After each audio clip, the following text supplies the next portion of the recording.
Right now is MJ McDermott and our forecast. And the Narrows Bridge, which is currently dry for maybe 15 more minutes and cloudy. So if you're a jogger in Pierce County, get out now. Arlington, I think you're still dry, starting to see a few drops on the camera lens there as the rain drips down into Snohomish County from Skagit County. You can see the Olympic Peninsula wet, still hasn't jumped across Puget Sound. So I-5 is still dry, Everett down to Tacoma, but you can see Olympia starting to get that rain. We also have a wind advisory for western Whatcom and Skagit counties. Would be on Camano Islands, the San Juans, and the Admiralty Inlet area, including Port Townsend for gusts up to 50 miles an hour. This starts in at 9 a.m. and goes to 3 p.m. We could see some tree limbs down and some power outages with this thing.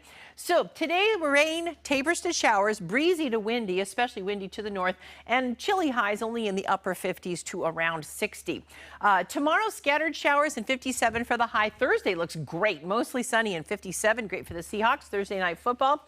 Friday late, our next system comes in. It's a weak one with some rain overnight into Saturday morning, but a stronger system comes in late Saturday into Sunday. Breezy to windy again, and 57 over the weekend. But after that front passes, look at that, a high of only 53 on Monday with rain. Adam, how are the roads?